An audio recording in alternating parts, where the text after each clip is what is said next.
नमस्कार दोस्तों, tip with are के में आपका स्वागत है। होपफुली आप लोग बहुत अच्छे हैं।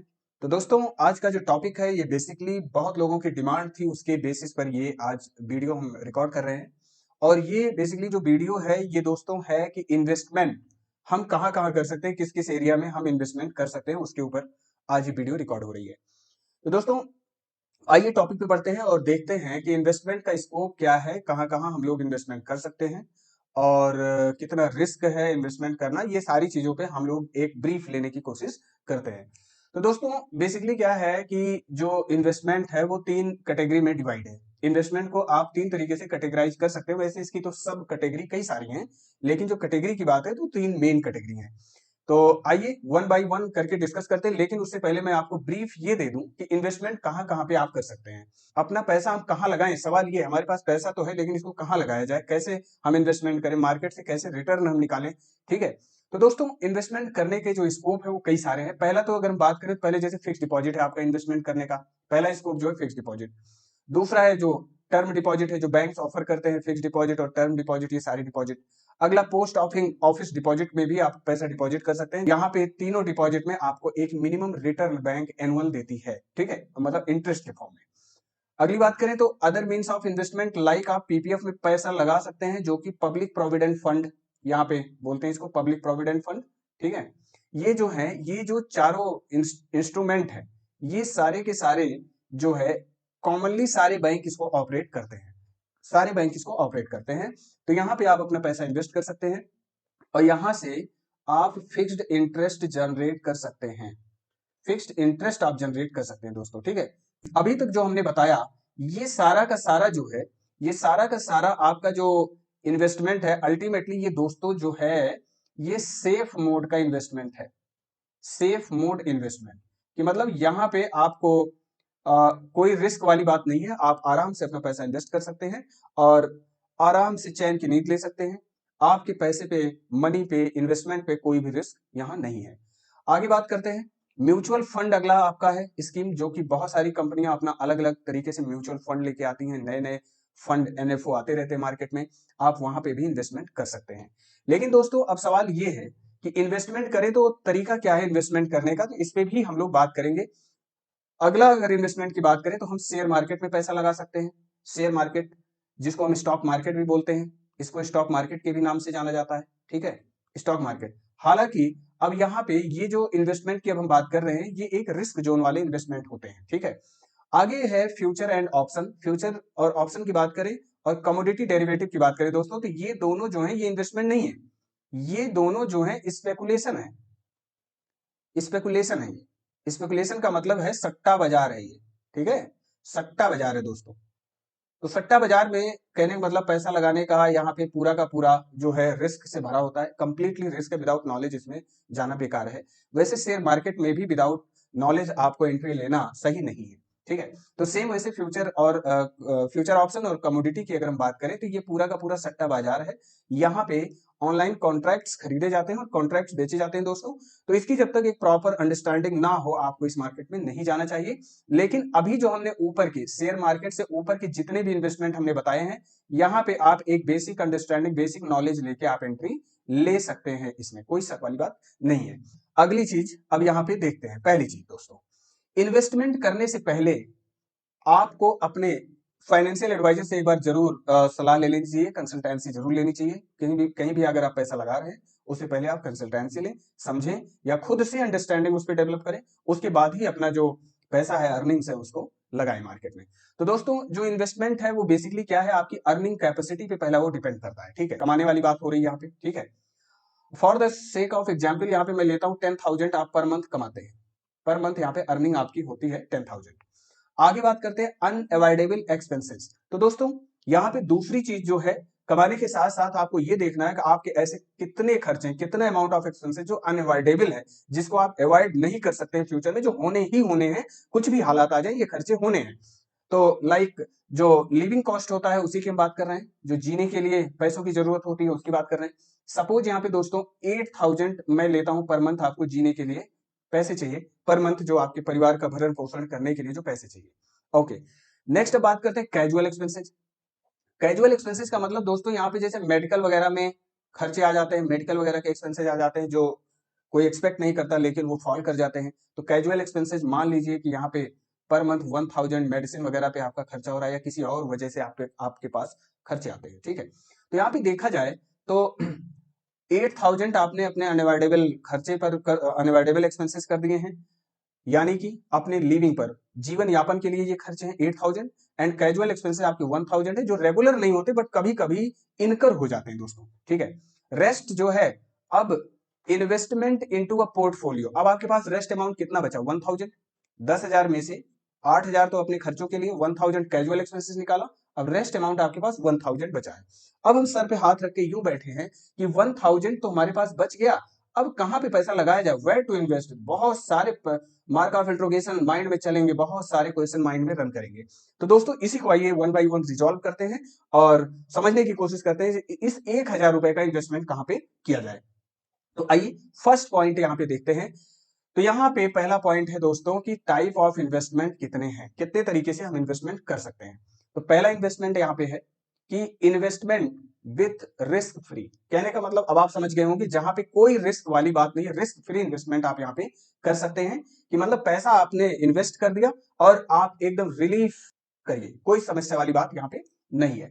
पहला है जैसे रिस्क फ्री इन्वेस्टमेंट में फिक्स डिपॉजिट आ जाता है, जो कि बैंक ऑफर करते हैं ये इंस्ट्रूमेंट, ठीक है। एक फिक्स्ड परसेंट पे आपको इंटरेस्ट इस पे दिया जाता है, फिक्स्ड इंटरेस्ट दिया जाता है, जैसे कि आज की अगर हम बात करें 6 to 7% का इंटरेस्ट यहाँ पे मूव कर रहा है फिक्स डिपॉजिट पे, ठीक है, जो बैंक ऑफर करते हैं normally. Okay, term deposit same इसी तरीके का है, टर्म डिपॉजिट जो बैंक ये भी ऑफर करता है, इस पे भी इंटरेस्ट आपको मिलता है, यहाँ भी आप इंटरेस्ट पाने के लिए इंटाइटल है, ठीक है। इसका भी अपना इंटरेस्ट रेट यही मूव करता है, इससे ज्यादा उस पर भी इंटरेस्ट नहीं है टर्म डिपॉजिट पे। पोस्ट ऑफिस डिपॉजिट दोस्तों, पोस्ट ऑफिस स्कीम में भी आप डिपॉजिट कर सकते हैं, यहाँ पे एक पर्टिकुलर मेच्योरिटी के बाद आपको एक सम एश्योर्ड अमाउंट यहाँ पे दिया जाता है, ठीक है।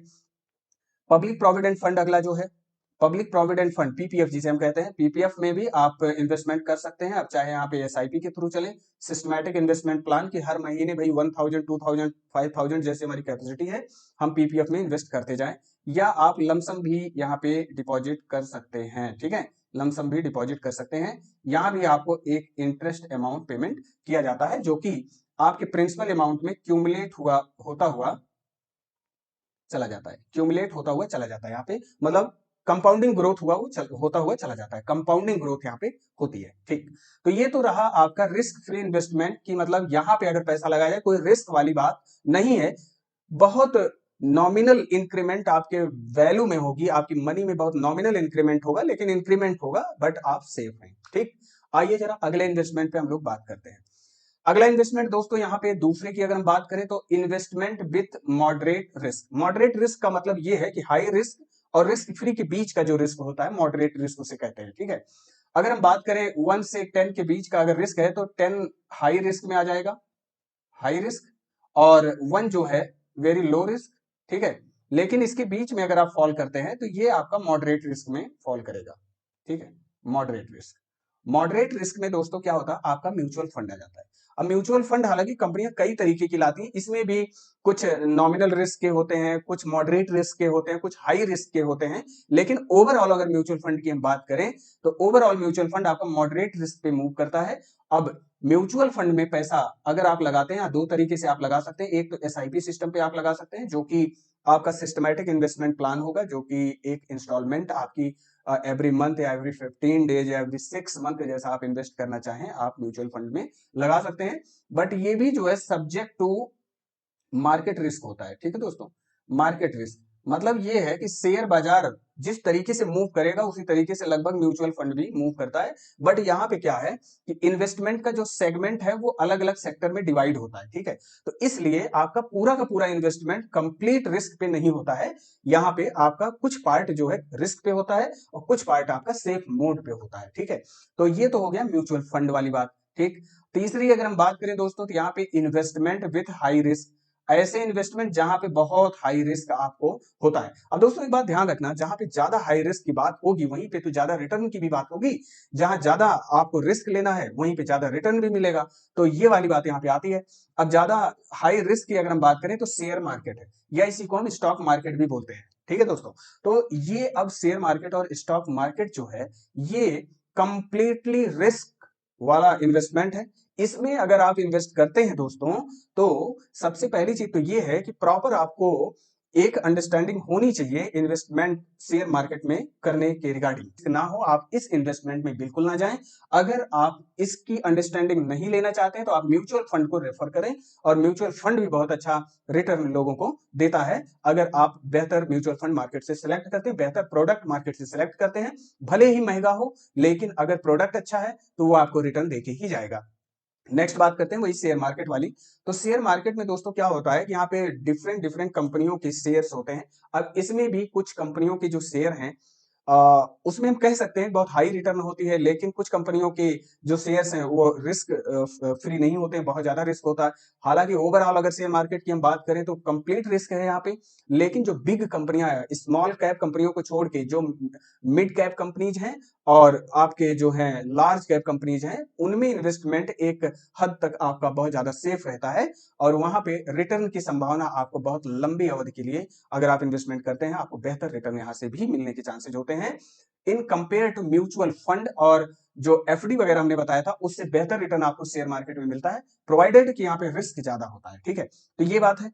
अगली चीज ये है हाई रिस्क स्पेकुलेशन। दोस्तों चौथा यहाँ पे हमने बताया है हाई रिस्क स्पेकुलेशन।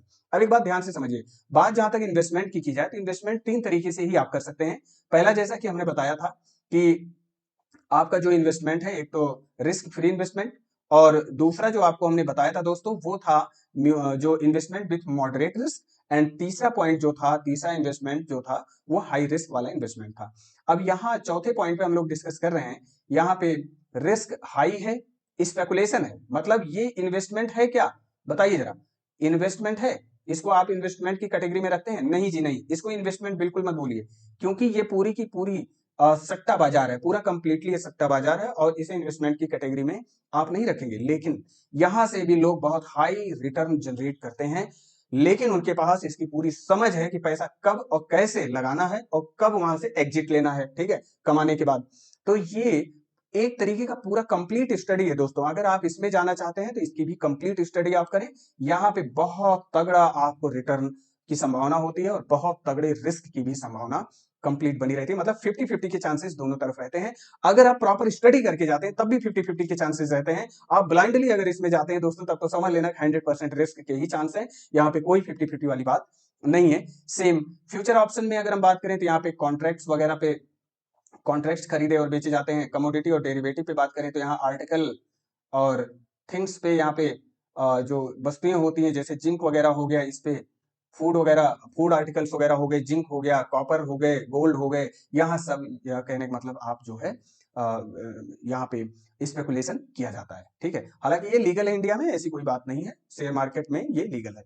तो दोस्तों एक बात ध्यान रखना कि जब भी आप इन्वेस्टमेंट के लिए जाएं तो पहला जो रिस्क फ्री इन्वेस्टमेंट था उसको छोड़ के, रिस्क फ्री इन्वेस्टमेंट की मैं बात नहीं कर रहा हूं यहाँ पे, जो रिस्क फ्री इन्वेस्टमेंट था इसको छोड़ के बाकी किसी भी तरीके का अगर आप इन्वेस्टमेंट करना चाहते हैं, लाइक आप जो है म्यूचुअल फंड में जाना चाहते हैं या शेयर मार्केट में जाना चाहते हैं या फ्यूचर ऑप्शन में दोस्तों या डेरिवेटिव में, तो इसके लिए दोस्तों डीमैट अकाउंट आपके पास होना चाहिए, डीमैटेरियलाइज्ड अकाउंट। ठीक है, तो डीमैटेरियलाइज्ड अकाउंट जो है, डीमैट अकाउंट इसको हम बोलते हैं, डीमैट अकाउंट।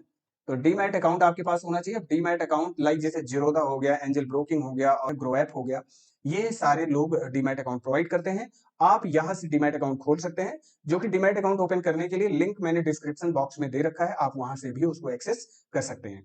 तो उसके बाद क्या है कि डीमैट अकाउंट खोलने के बाद दोस्तों क्या है, एक आप कंप्लीट स्टडी पहले करें। ठीक है, कंप्लीट स्टडी करें, स्टडी करने के बाद ही किसी चीज में लगे या किसी से इसके बारे में कंसल्टेंसी लें, जाने समझें, उसके बाद ही आप इस मार्केट में आए इन्वेस्टमेंट के लिए। लाइक अगर आप सेफ इन्वेस्टमेंट में जाना चाह रहे हैं तो fix deposit, term deposit, post office, PPF, ये मैंने ऑलरेडी बता रखा है। आप थोड़ा सा और हाई रिस्क हाई रिटर्न पे जाना चाह रहे हैं तो mutual fund, share market, stock market, और उससे भी बेहतर बहुत हाई, बहुत कंप्लीट हाई रिटर्न पे जाना चाह रहे हैं फ्यूचर ऑप्शन और कमोडिटी डेरिवेटिव है दोस्तों, तो आप कहीं पे भी जंप लगा सकते हैं, provided you must have sufficient understanding about particular portfolio. तो इन सारे इन्वेस्टमेंट के रिगार्डिंग आपको प्रॉपर अंडरस्टैंडिंग होनी चाहिए। अब दोस्तों एक चीज ये है कि मान लीजिए आपने माइंड सेट कर लिया शेयर मार्केट में पैसा लगाना है, अब कैसे हम किस कंपनी को हम इवेल्युएट करें कि किस कंपनी में पैसा लगाना है। तो दोस्तों इस इवेल्युएशन के रिगार्डिंग हम नेक्स्ट वीडियो लेके आएंगे, और नेक्स्ट वीडियो में हम बताएंगे किसी कंपनी को इवेल्युएट किस तरीके से करते हैं और कैसे उसमें पैसा लगाया जाए। तो thank you for watching this video दोस्तों। उम्मीद करता हूं ये वीडियो आपको अच्छी लगी होगी। Like and subscribe the channel. Thank you again for watching this video. Take care.